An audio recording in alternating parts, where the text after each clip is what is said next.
Ya. Buenos días, soy la sargento primero auxiliar de sanidad Marcela Cecilia Aguilera Luna. Pertenezco a la Escuela Militar de Enfermería.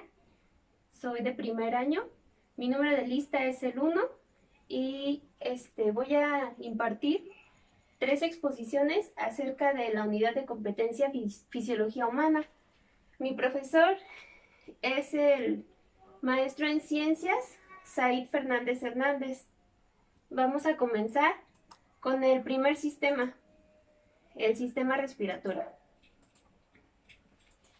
El sistema respiratorio, para poder abordarlo necesitamos saber las estructuras que lo conforman. Se va a dividir en vías respiratorias superiores o vías respiratorias altas. ¿Qué estructuras lo van a integrar? Es la cavidad nasal, la faringe y la laringe. Aquí podemos observar la cavidad nasal, la faringe y la laringe. Ciertas bibliografías también mencionan una cavidad orofaringea.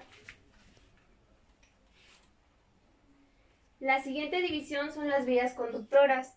Las estructuras que la conforman son la tráquea, los bronquios, los pulmones y los bronquiolos. Observamos en la imagen la tráquea, los dos bronquios, derecho e izquierdo, sus divisiones que serían los bronquiolos y pues la estructura que contiene a los bronquios y a los bronquiolos, que son los pulmones, tanto derecho como izquierdo.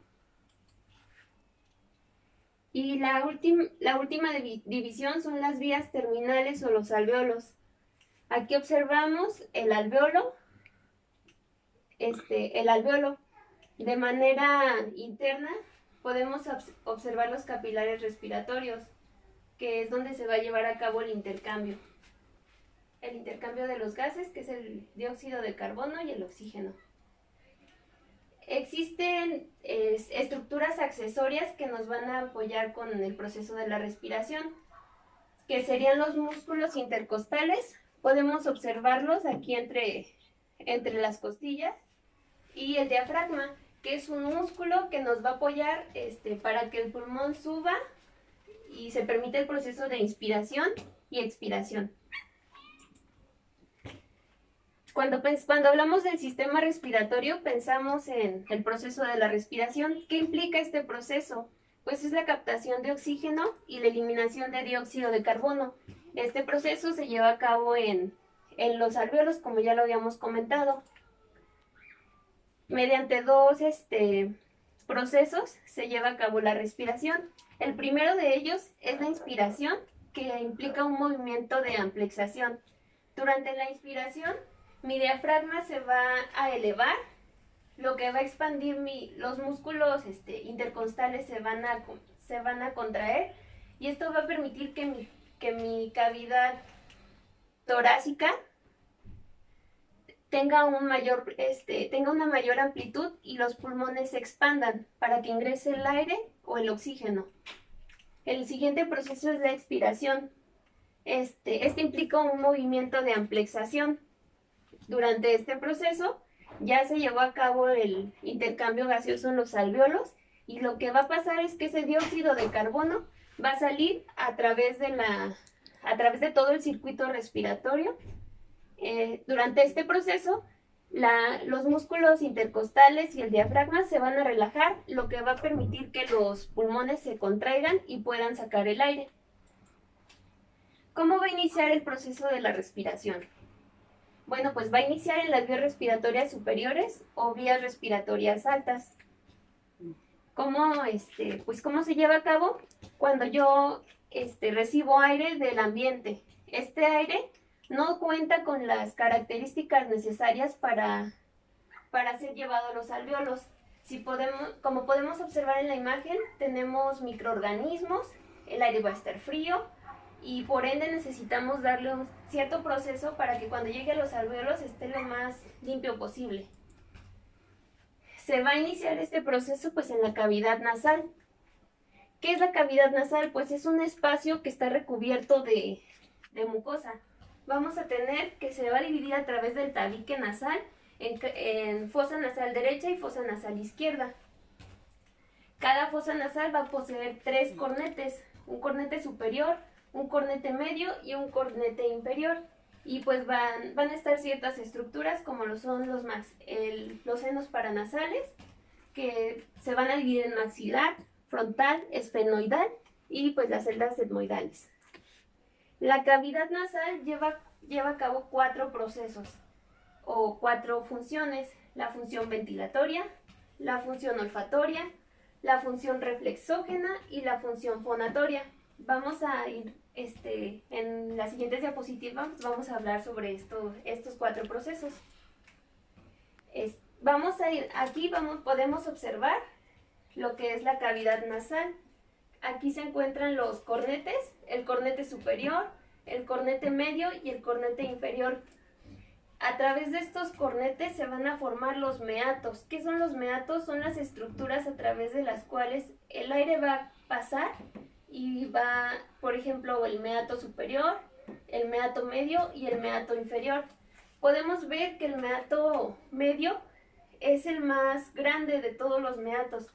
En pues va a pasar mucho mayor cantidad de aire por consiguiente. Tenemos también lo que son los senos frontales. Aquí está el seno esfenoidal y pues tenemos lo que es la nasofaringe. Lo ideal en una respiración pues es que el aire entre por nuestra nariz, pero también puede entrar por la boca. Aunque si entrara por la boca pues no se llevarían a cabo de la misma manera el proceso de la ventilación. Bueno, vamos a iniciar entonces con la función ventilatoria. ¿Qué implica esta función ventilatoria? Ya lo habíamos visto, el aire va a pasar a través de la fosa nasal por los meatos, sobre todo por el meato medio. Esta estructura de la cavidad nasal está sumamente irrigada, tiene demasiada vascularización y es a través de ella que se va a permitir un calentamiento. El calentamiento que va a tener o la temperatura es de 32 grados centígrados a 34 grados centígrados. Recordemos que nuestro cuerpo tiene una temperatura interna de 37 grados, entonces podemos observar que se lleva a cabo la mayor parte que aquí el aire adquiere la mayor temperatura. La humidificación, mientras el aire esté pasando por nuestra nariz, se asegura que esté humidificado. Si pasara por la boca, no se asegura este tipo de humidificación porque cuando respiramos por la boca, las personas comenzamos a tener resequedad en nuestras mucosas.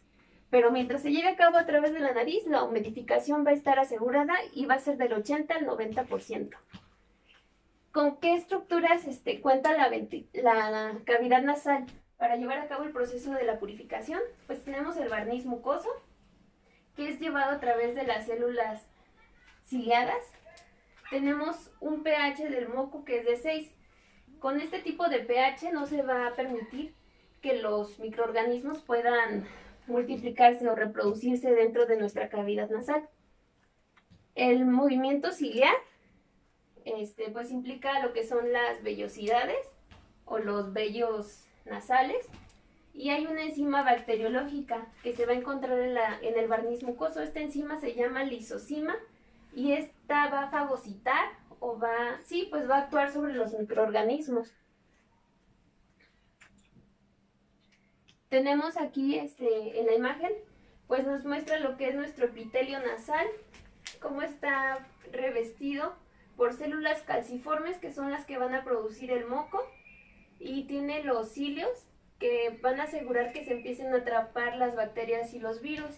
También tenemos esto es el moco que está produciendo nuestra célula calciforme. Entonces aquí también están quedando atrapadas estructuras. Y pues aquí podemos observar las vellosidades de nuestra nariz, que también van a ser un factor importante, como las observamos aquí, pero acá más detalladamente. La siguiente función de la cavidad nasal es la función olfatoria. ¿Cómo se lleva a cabo esta función olfatoria? Se va a llevar a cabo en el cornete superior. vamos a tener una estructura que se llama la placa cribosa, la cual va a tener neuronas de tipo unipolares que van a permitir a través de estas terminaciones que se atrapen las moléculas del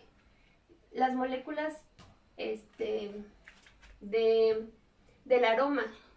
Entonces aquí se van a atrapar esas moléculas y a través de nuestra célula unipolar van a viajar atravesando la placa cribosa del hueso etmoides hasta lo que sería nuestro bulbo olfatorio.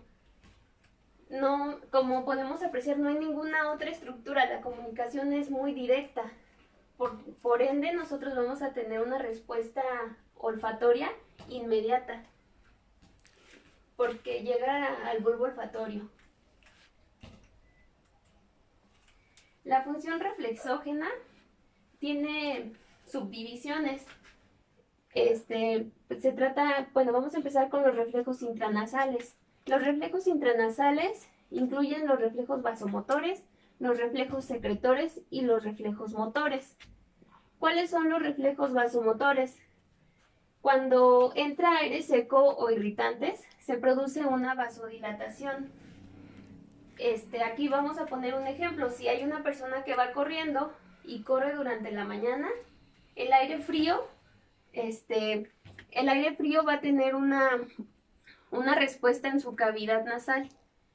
Se va a llevar a cabo una vasodilatación de la mucosa nasal y va a costar más trabajo que el aire pase, lo que va a servir para que tarde más en pasar, que la cavidad nasal la pueda calentar y pues que se pueda acondicionar el aire para que pase directamente a nuestra faringe y posteriormente a la laringe. Ese es un reflejo vasomotor. Igual, el reflejo secretor se explica con el mismo ejemplo. Si yo voy corriendo y siento el aire muy frío, mi primera respuesta va a ser la rinorrea o secreción nasal. Vamos a tenerlo el reflejo motor. El reflejo motor, yo pongo el siguiente ejemplo. A veces los niños, cuando nacen, les cuesta trabajo respirar y nosotros observamos un reflejo, observamos una respuesta, el aleteo nasal. ¿Qué quiere decir esto? Si el niño tiene dificultad para respirar, sus narinas se van a abrir para que pueda entrar mayor cantidad de aire.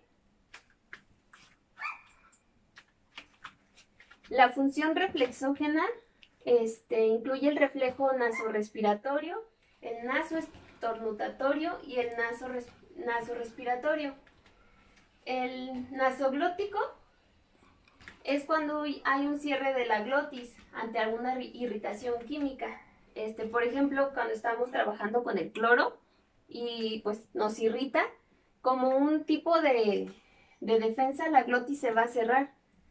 El reflejo nasoestornutatorio, cuando alguien es alérgico, por ejemplo, al pasto y está cerca de ese factor o del pasto, pues va a comenzar a a estornudar.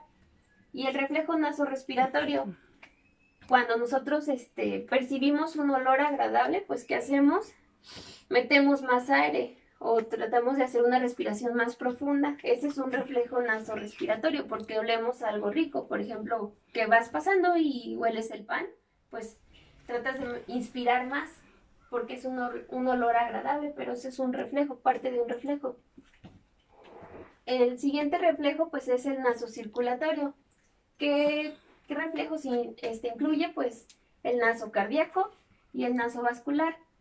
En el nasocardíaco ponemos de ejemplo cuando inspiramos, hay un polvo que se le llama chabela y contiene cierta cantidad de pólvora. Cuando lo queman, entra pues más rápido por la cavidad nasal y te produce irritación, entonces te cuesta trabajo respirar y pues en respuesta el corazón va a empezar a latir más rápido porque no está llegando oxígeno o el oxígeno que está llegando contiene pues está contaminado. Entonces lo que va a hacer el corazón pues va a pensar, ¿por qué no estoy recibiendo oxígeno? Tal vez necesito trabajar más y su respuesta pues va a ser la taquicardia. El reflejo nasovascular incluye los reflejos de vasoconstricción periférica, como la congestión nasal, la rinorrea y el lagrimeo. ¿En quiénes se presenta? Pues cuando nosotros estamos enfermos de gripe o pues como la conocemos comúnmente, nosotros nos sentimos congestionados o decimos estamos mormados. Ese es un reflejo que nasovascular. También tenemos la rinorrea, que es la salida del líquido, y la cialorrea, que es salida de la salivación excesiva y pues el lagrimeo. Este proceso nasovascular se puede ver reflejado en este tipo de enfermedad, la gripe como todos lo conocemos o la faringoamigdalitis. Tenemos la función reflexógena. Esta función va a incluir los reflejos olfatodigestivos o olfatogustativos. Su principal reflejo pues es el nasosalival. ¿Cómo se presenta? Aquí podemos ver la imagen. La comida despide un aroma. Ese aroma lo percibe el perrito y empieza a salivar.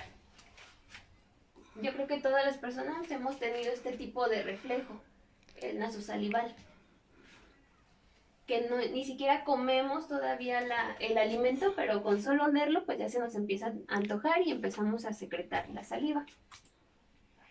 El siguiente reflejo es el nasocutáneo.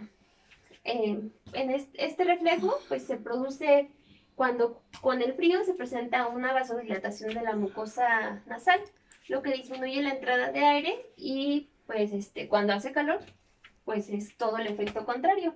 Hay una vasoconstricción. La siguiente función de la cavidad nasal es la función fonatoria.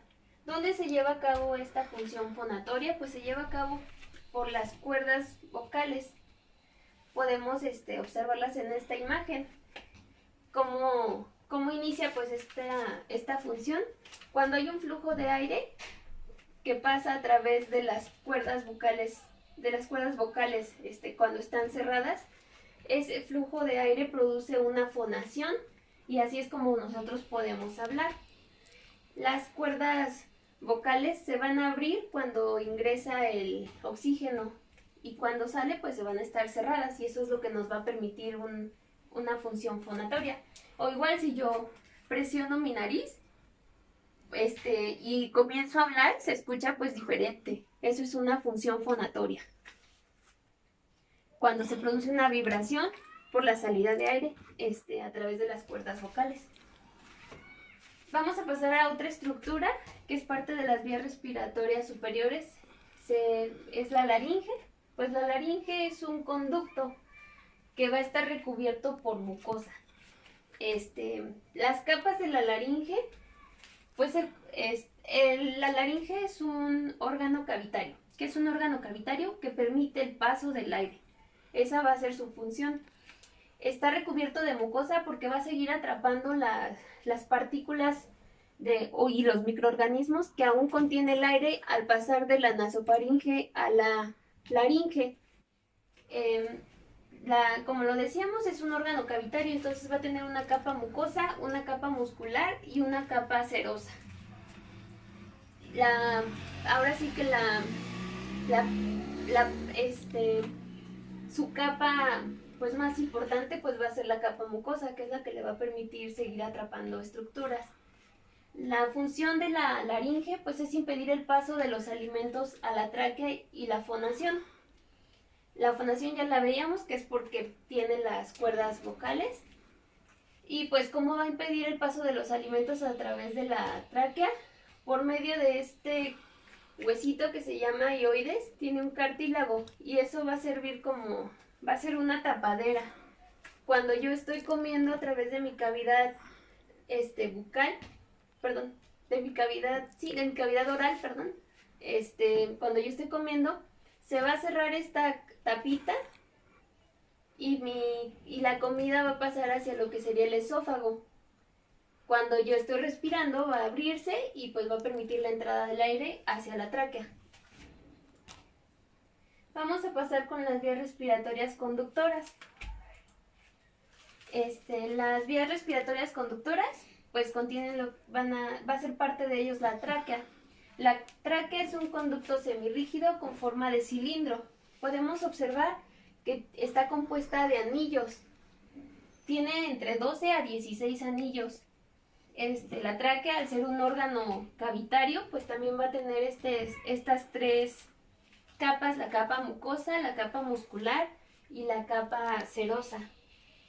Va a contar también con cilios que le van a permitir atrapar partículas. Dentro de lo que es la tráquea también se va a presentar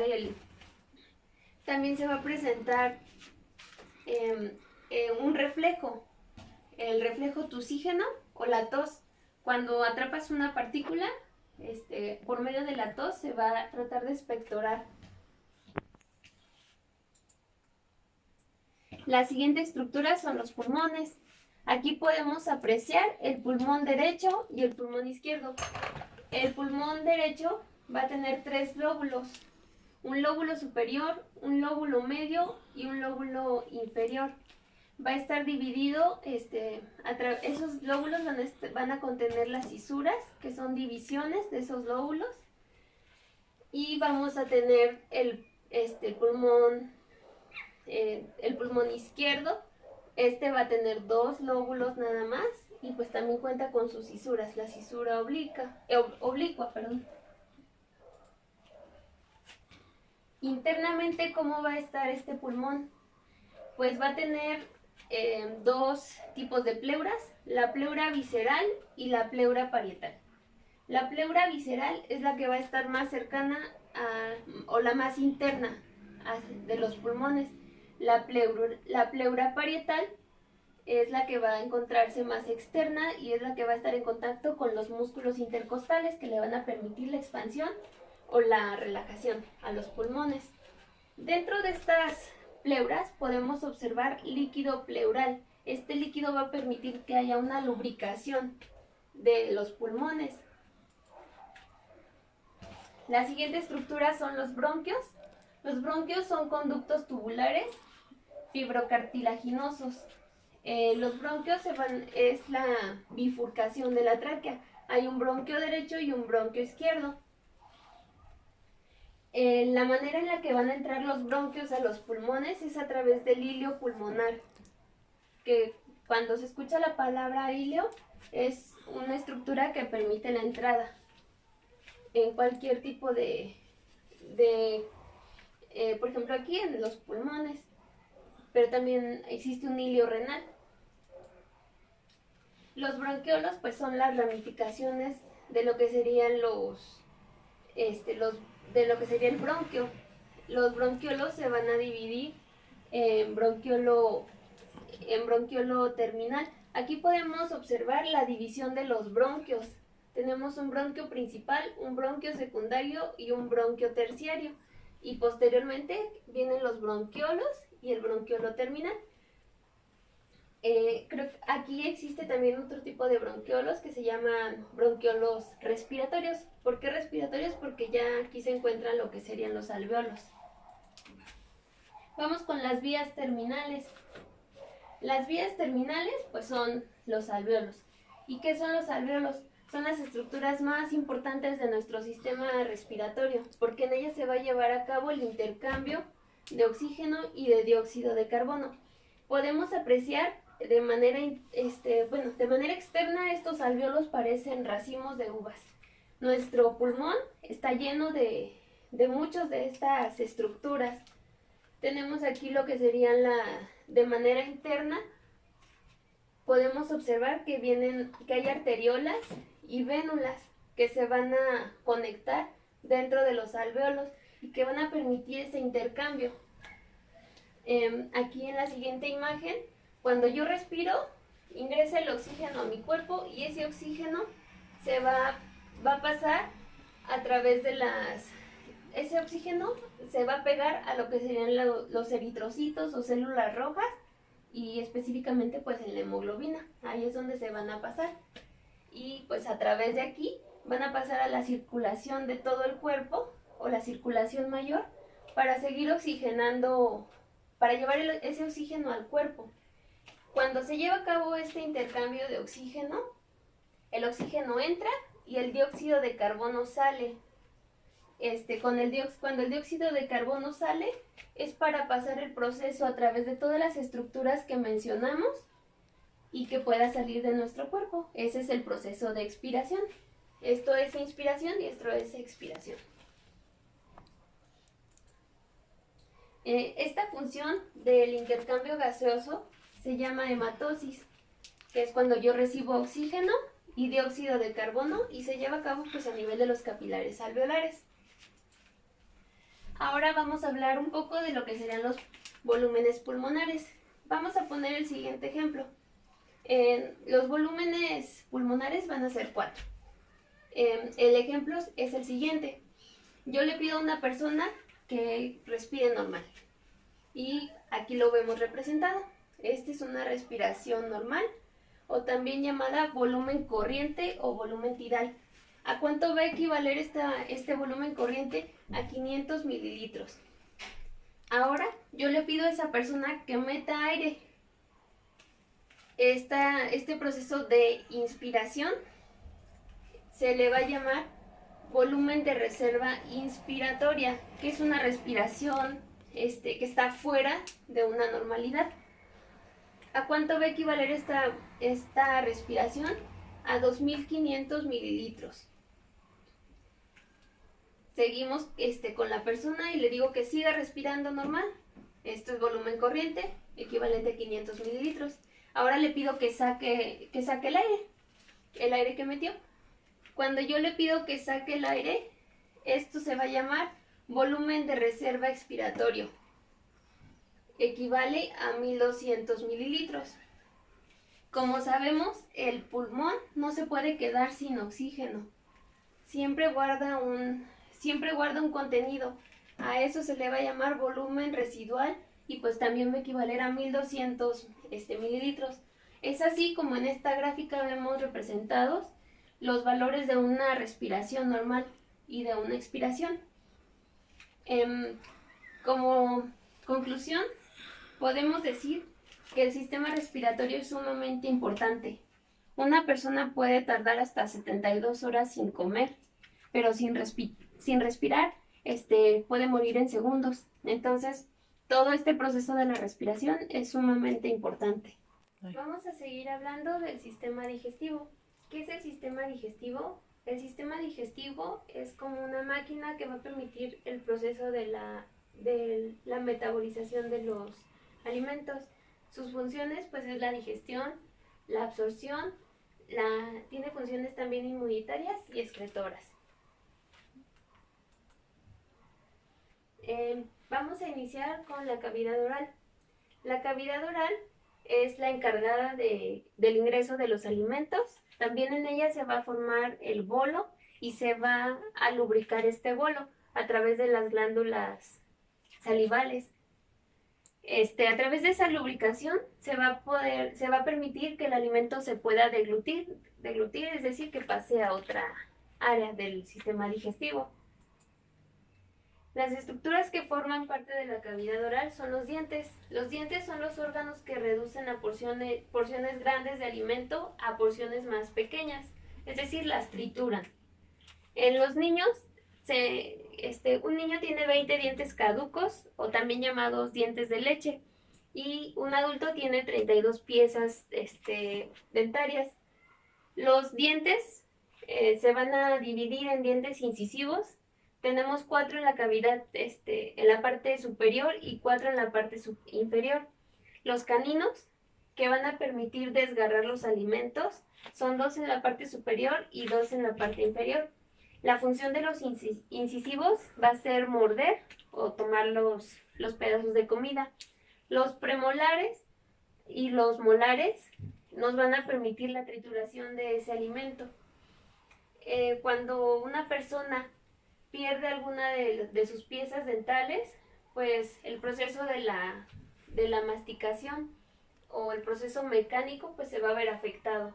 No va a ser lo mismo una persona que tenga sus dientes completos a otra que tenga ausencia de sus órganos dentarios.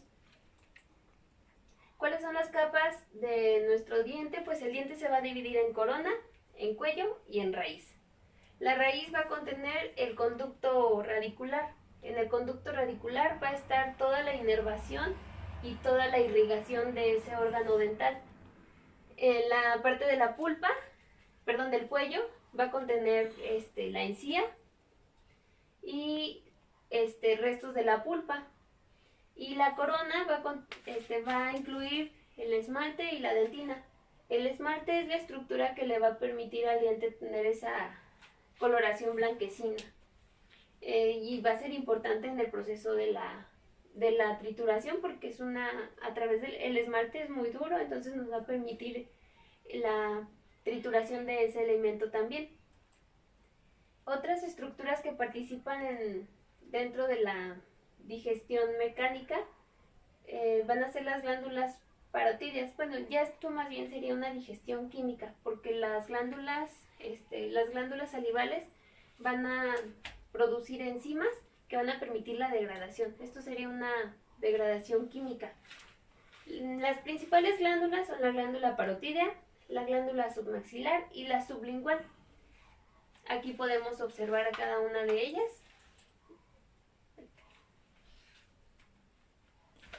La parotídea pues es la más grande, la sublingual se encuentra por debajo de lo que sería el maxilar, perdón, los dientes, y pues la glándula submandibular está por debajo de los maxilares. Tenemos que la glándula parotídea va a producir saliva serosa. ¿Cuál va a ser la saliva serosa?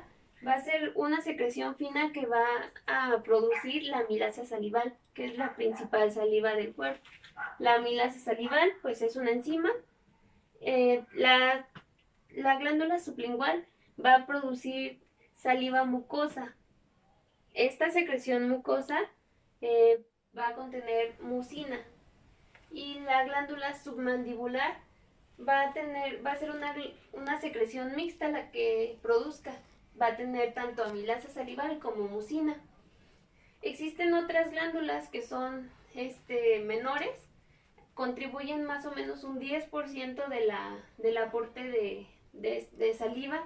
Las glándulas son las glándulas labiales, las palatinas, las genianas, y las linguales. ¿Cuál va a ser la función de nuestras glándulas salivales? Pues preparar a la cavidad oral para recibir el alimento. A través de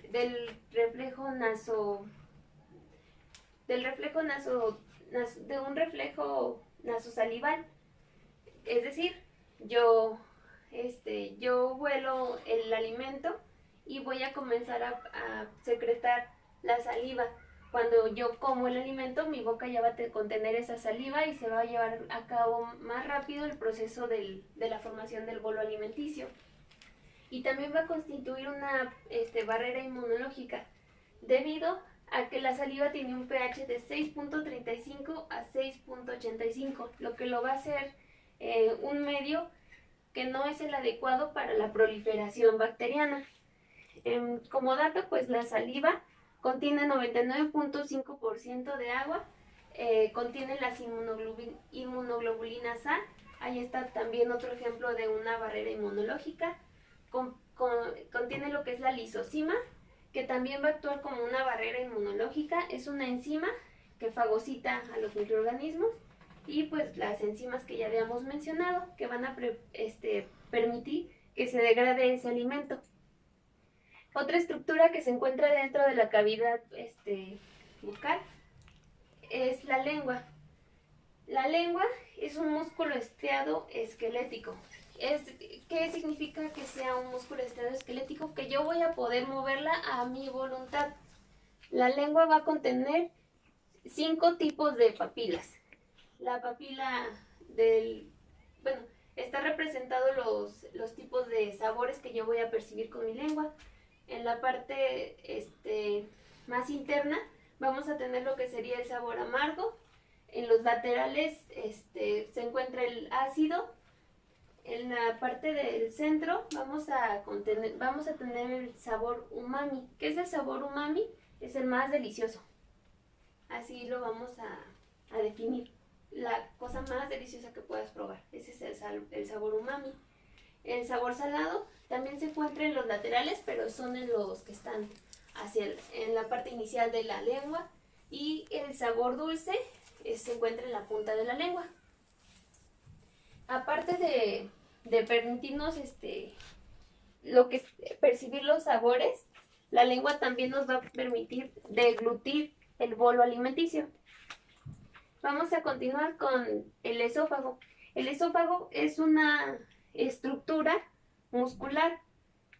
Por sus características es un órgano que va a tener tres tipos de capas. Es un órgano cavitario. Entonces va a ser la capa, la mucosa, la muscular y la serosa. Como podemos apreciar, el esófago está posterior a lo que sería nuestra tráquea. Se va a abarcar, se va a dividir en tres porciones: la porción cervical, la porción torácica y la porción abdominal. Lo que se representaría como que va de la cervical 6 a la dorsal 11.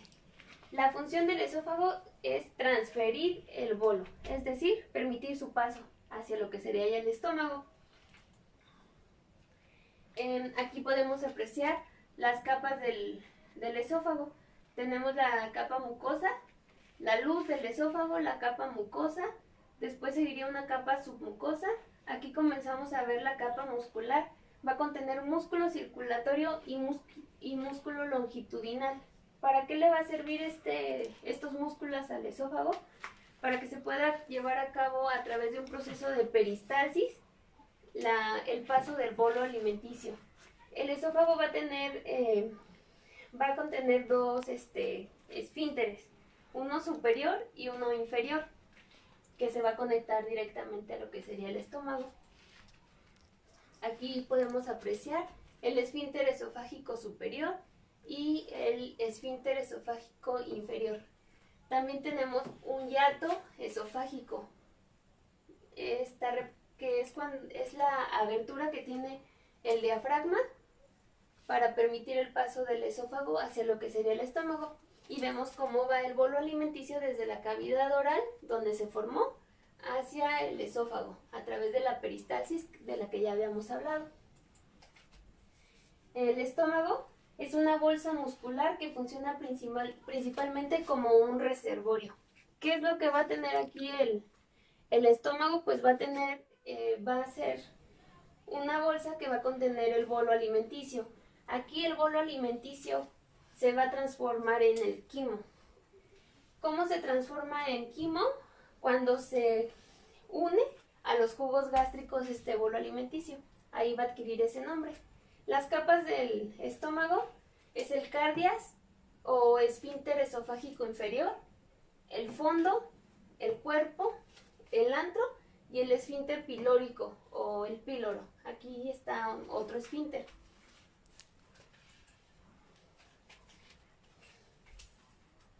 Otro dato importante es que va a contener lo que es la curvatura menor y la curvatura mayor.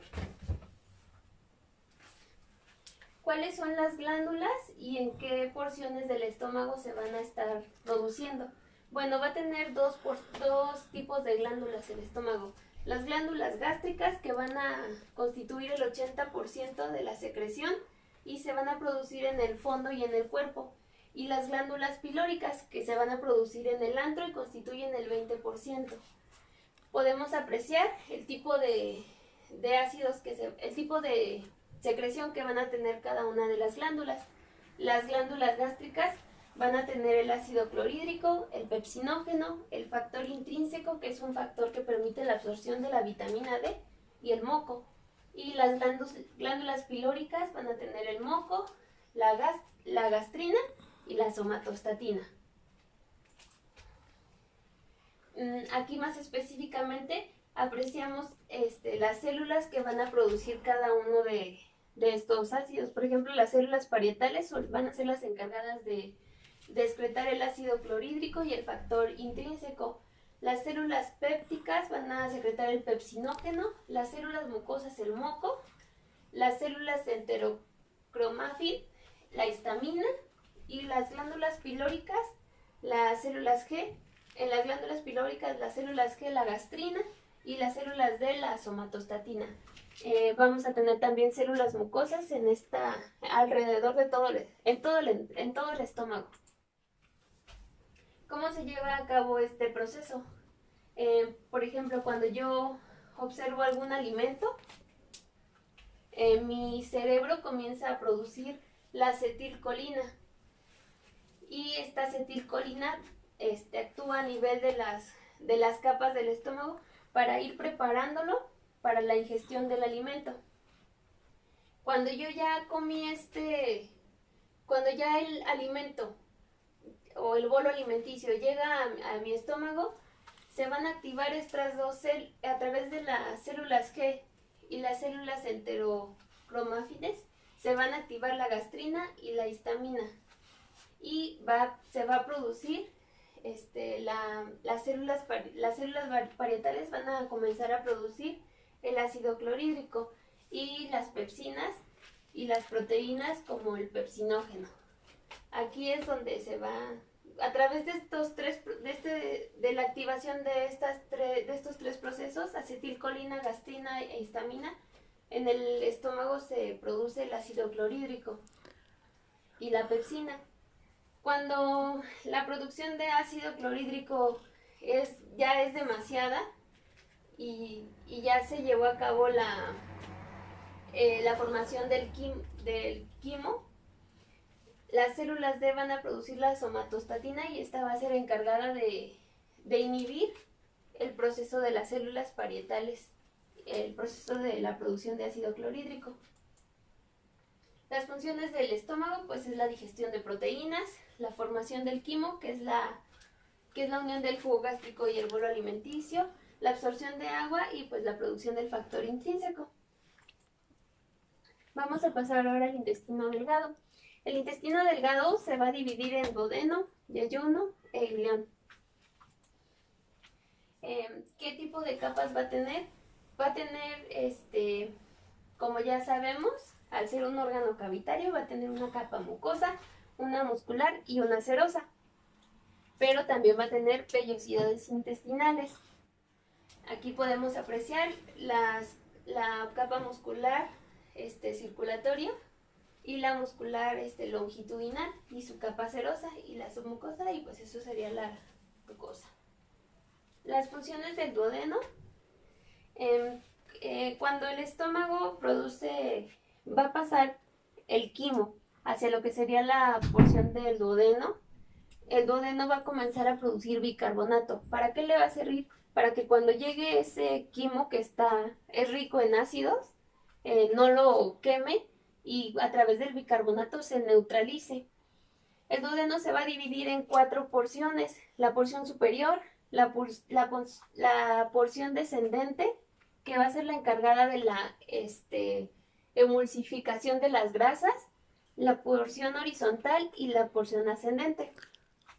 En el yeyuno es un sitio en el que se va a llevar a cabo toda la absorción de los nutrientes. Y en el ileón, pues va a haber una absorción más disminuida, debido a que sus vellosidades van a ser más cortas y pues tiene menos pliegues. Vamos a hablar sobre la porción descendente del duodeno. En esta porción es donde van a concurrir tanto el conducto colédoco como el conducto pancreático para llevar la bilis hacia lo que sería la primera porción del intestino, la segunda porción del intestino delgado, que es la porción descendente. Al llegar el quimo a esta parte, la bilis pasa a través del esfínter de Oddi. Aquí podemos ver la ampolla de Vater y aquí está el esfínter de Oddi. Entonces, al pasar por este esfínter de Oddi, al pasar por ese esfínter de Oddi, ahí va a poder actuar la bilis en las grasas.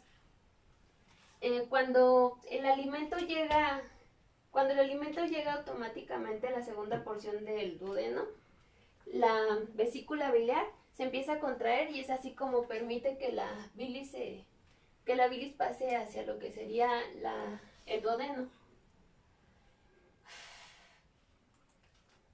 El hígado es la glándula de mayor tamaño del organismo. Su unidad funcional pues es el hepatocito. El hígado se va a dividir en un lóbulo derecho y un lóbulo izquierdo, y se va a dividir también en lo que serían 8 segmentos. Tenemos aquí el ligamento redondo, que es un vestigio de lo que sería el cordón umbilical. Aquí esto sería conectado cuando hay un feto, aquí se conecta, aquí se lleva a cabo su nutrición. Las funciones del hígado es el metabolismo de los lípidos, es un almacén de vitaminas y de glucógeno, la producción de la bilis, que posteriormente va a pasar hacia lo que sería la vesícula biliar, que solo sería un reservorio de la bilis, el metabolismo de carbohidratos, y pues la función más importante del hígado es la función desintoxicante. El páncreas pues es una glándula. Se va a dividir en cabeza, cuerpo y cola. Podemos apreciar lo que sería el conducto pancreático, y aquí viene el conducto colédoco, que se van a unir en la segunda porción del duodeno para enviar lo que sería la bilis. El páncreas va a tener dos funciones, una función exócrina y una función endocrina. En la función exócrina se van a producir las enzimas de amilasa y lipasa, cuya función va a ser descomponer las grasas y las proteínas, es decir, hacerlas a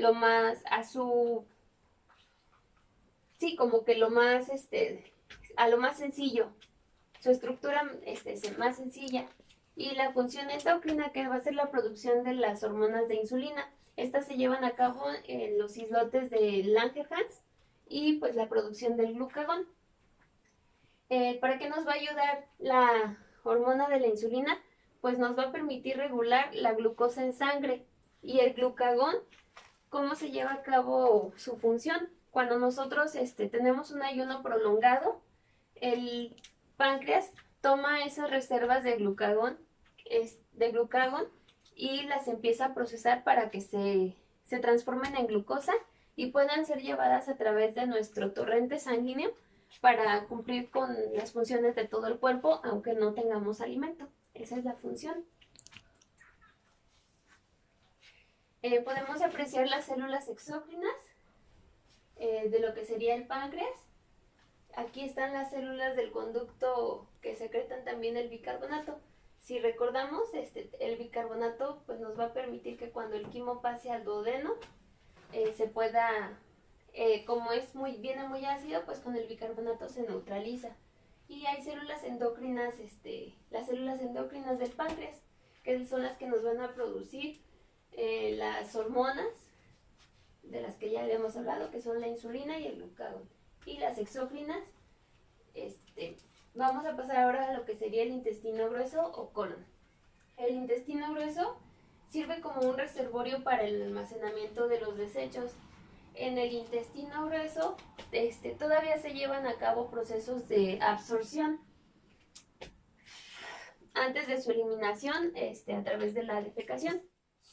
La absorción que se lleva a cabo en mayor instancia es la absorción de agua. Podemos apreciar que se va a dividir aquí se encuentra el apéndice, que pues tiene una función inmunitaria, pero se puede predisponer de él. Aquí tenemos la primera porción del intestino grueso, que es el ciego, el colon ascendente, el colon transverso, el colon descendente, el colon sigmoideo, y pues que finalice en el recto. En lo que sería el colon ascendente y el colon transverso se llevan a cabo todavía procesos de absorción, incluso de urea y de urea y de agua. Bueno, en realidad en en todas las porciones del intestino grueso se pueden llevar a cabo procesos de absorción. En lo que sería el recto, vamos a tener, cuenta con dos esfínteres, el recto, un esfínter interno y un esfínter externo. Cuando nosotros vamos a sacar las heces fecales, el esfínter interno le manda una señal a nuestro cerebro para que sepa que ya está, pues que ya se encuentra lleno el recto y que ya puede sacar las heces fecales. Y, por ejemplo, si nosotros por alguna razón no podemos ir al sanitario, pues nuestro esfínter externo nos va a permitir controlar la salida de las heces fecales. Pero al estar las heces en esta parte del intestino grueso, se va a seguir absorbiendo nutrientes. Por eso las heces pierden agua y son más, pues cuesta más trabajo sacarlas. Y es cuando sucede este tipo de procesos que nuestras venas rectales, que aquí las podemos apreciar, van a perder su tonicidad y pues se producen lo que son las hemorroides internas o hemorroides externas. Entonces, pues en conclusión, las hemorroides son consecuencia de una pérdida de la tonicidad de estas venas. Vamos a pasar al sistema urinario. El sistema urinario está formado por 5 estructuras principalmente, pues son las glándulas suprarrenales, los riñones, los uréteres, la vejiga y la uretra. Podemos apreciar aquí las glándulas suprarrenales en cada uno de nuestros riñones, tanto del derecho como el del izquierdo. Y podemos ver también su irrigación. Aquí está la arteria renal y las venas renales. De la misma forma, aquí se encuentran en el riñón derecho. Aquí vemos los uréteres, un uréter derecho y un uréter izquierdo, la vejiga y la uretra. La uretra va a tener va a ser diferente.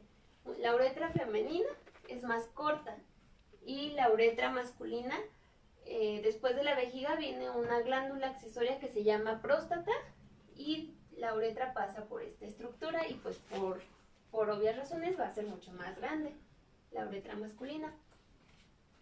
Los riñones. Pues los riñones, su unidad funcional va a ser la nefrona. Cada riñón tiene aproximadamente 1 millón de nefronas dentro de su estructura. Podemos apreciar la estructura del riñón. Se va a dividir en corteza y en médula. ¿Qué va a contener la corteza y qué va a contener la médula?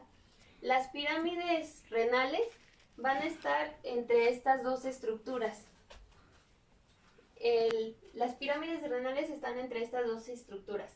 Después tenemos a la papila renal, la pelvis renal y también tenemos al cáliz menor y al cáliz mayor. Las partes de lo que sería nuestro riñón, tenemos como ya les decía, el cáliz mayor. Aquí se puede observar lo que sería una nefrona y podemos ver las estructuras que contiene una nefrona. Aquí está el tubo contorneado proximal, el asa de Henle, el tubo contorneado distal y el conducto colector. La pelvis renal es la parte por donde se va a unir al uréter y pues se va a permitir la excreción. ¿Cuál es la función principal de nuestros riñones? Pues va a ser la producción de orina. ¿Y qué es la orina? Es un líquido de desecho por el cual se van a excretar productos como la urea, la creatinina, el amoníaco y sustancias metabólicas de los fármacos. Las funciones de de los riñones, las principales funciones van a ser la regulación de la homeostasis del cuerpo, la regulación de la presión arterial, el balance ácido-base, es decir, el pH, la reabsorción de la glucosa y de los aminoácidos, la producción de hormonas y la gluconeogénesis. Las principales hormonas que se van a producir en los riñones es la renina y la eritropoyetina. La renina pues va a tener relación con el sistema renina-angiotensina-aldosterona, y la eritropoyetina se va a relacionar con la producción de glóbulos rojos a través de la médula ósea. Vamos a ver las estructuras que participan en la producción de la orina. Aquí se observa el glomérulo. El glomérulo va a tener una arteria aferente que viene de afuera. En este caso sería una arteriola que viene de la arteria renal, y una eferente que va a llevar que va de adentro hacia afuera. Perdón, una deferente que va de dentro hacia afuera, y esta va a desembocar en lo que serían las venas renales. Aquí entonces en el glomérulo, que está cubierto por la cápsula de Bowman, se va a llevar a cabo el proceso de filtración. ¿Qué se va a filtrar en una nefrona? Se va a filtrar el plasma. Entonces empezamos con la filtración. De aquí va a pasar a lo que sería el túbulo contorneado proximal. Aquí lo vemos. Va a pasar a una porción que se denomina asa de Henle, que va a tener una porción más delgada y otra más gruesa. Va a pasar al túbulo contorneado distal y se va a unir al conducto colector. Podemos ver que el conducto colector tiene varias ramificaciones. Estas ramificaciones, en estos puntos exactamente es donde se van a unir otras nefronas para que aquí caiga la orina. Y pues el producto final de todo este proceso va a ser la formación de la orina. En cada porción se van a reabsorber diferentes cosas.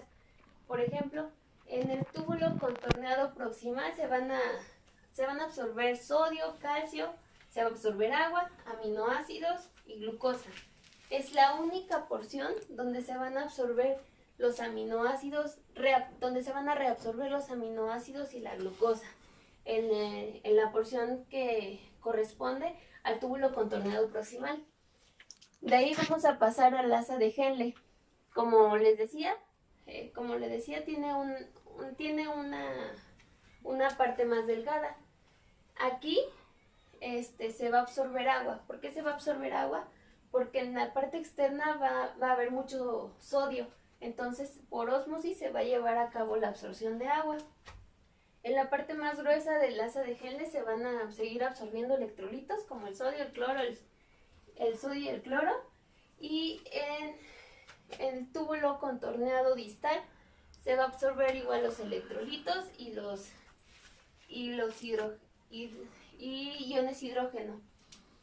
En el túbulo colector también se siguen absorbiendo electrolitos y pues un poco de agua.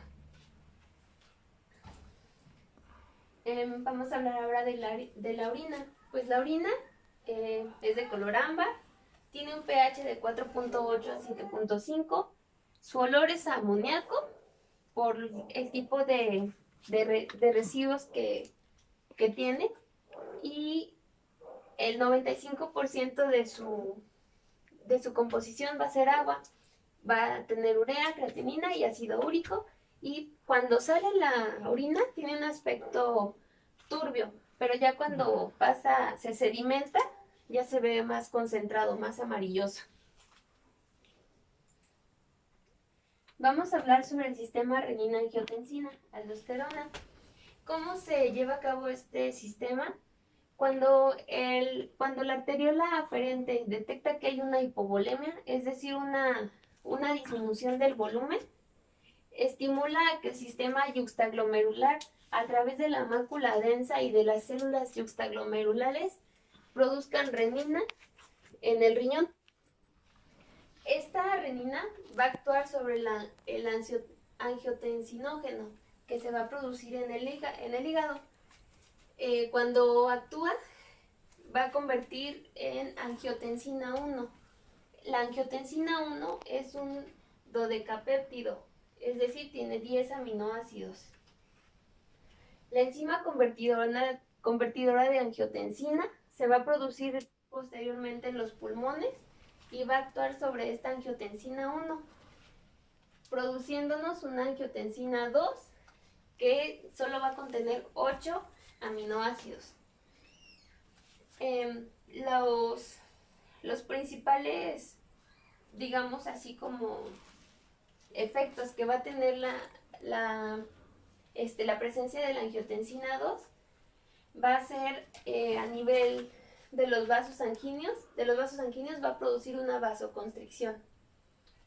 A nivel de las glándulas suprarrenales se va a producir la aldosterona que va a estimular a que haya una reabsorción en los túbulos tanto distales como proximales y que haya una reabsorción de sodio, cloro y agua y pues una excreción del potasio.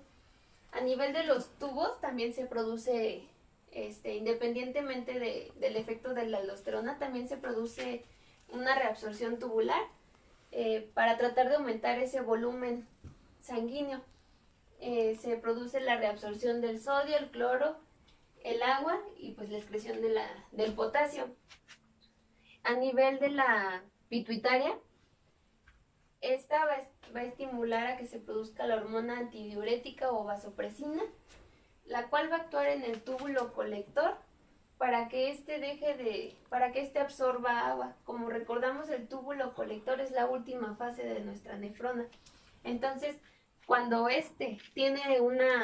recibe la orden de la hormona antidiurética de que siga recolectando agua, nos va a producir que ese paciente tenga una anuria, es decir, que no orine, la persona no va a orinar. Y pues a través del sistema simpático va a producirnos una taquicardia en el corazón. ¿Por qué se produce la taquicardia? Porque el corazón va a tratar de suplir de bombear más sangre para que haya más volumen sanguíneo. ¿Cuándo se va a terminar la producción de la angiotensina? Cuando la persona alcanza un nivel de volumen ideal, entonces la renina se deja de producir y pues por ende ya no se realiza todo este proceso. Los uréteres son conductos o también llamados órganos cavitarios. Van a tener una capa mucosa, una muscular y una serosa. Son conductos de 25 a 30 centímetros que su única función va a ser conducir la orina de lo que sería la pelvis renal hacia la vejiga. Podemos apreciar lo que sería el hilio renal. En el hilio renal van a pasar la arteria renal, las venas renales y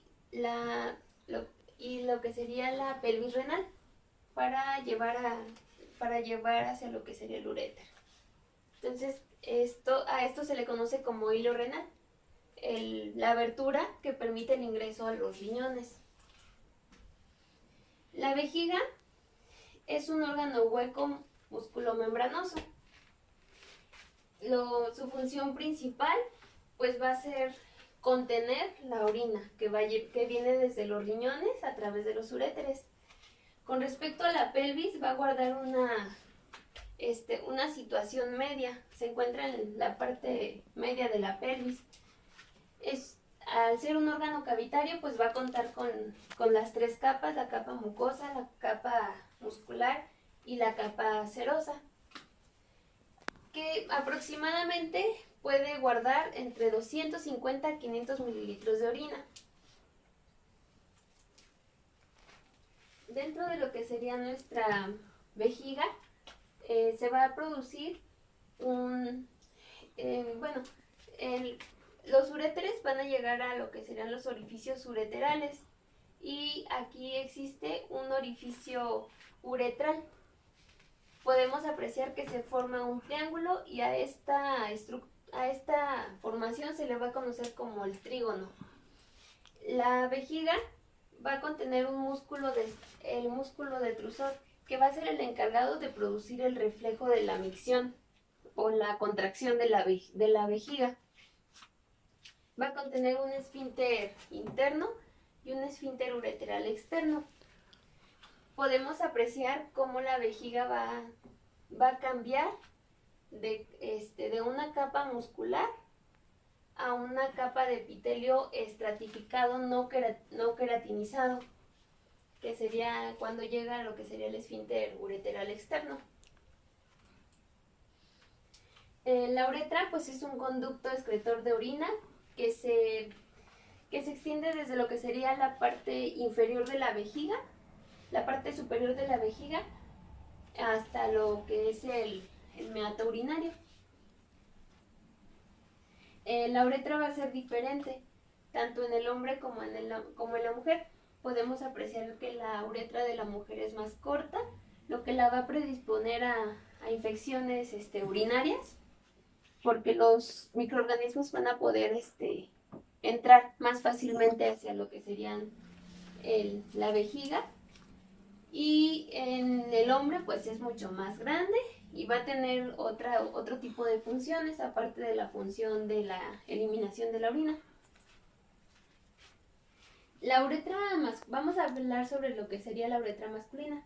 La uretra masculina, como ya lo mencioné, va a tener una función urinaria y una función reproductora. Es decir, que a través de ella va a salir lo que sería el semen, que tiene una función para la eyaculación. Se va a dividir en tres partes: la uretra prostática, la uretra membranosa y la uretra peniana. Vamos a apreciar esas partes.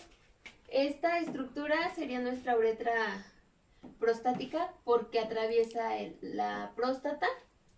De aquí, cuando atraviesa esta membrana, se le va a llamar uretra membranosa, y la uretra peniana sería la más grande de toda esta uretra y pues sería la que constituiría la parte final de la uretra. Aquí tenemos, apreciamos se observa el conducto eyaculador.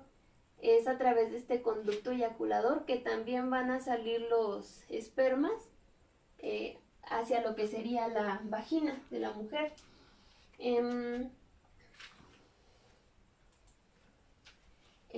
Como dato importante, si hacemos un corte coronario al pene, vamos a observar que hay dos cuerpos cavernosos, que serían los de la parte de arriba, y en el cuerpo esponjoso es a través del cual se va a discurrir la uretra.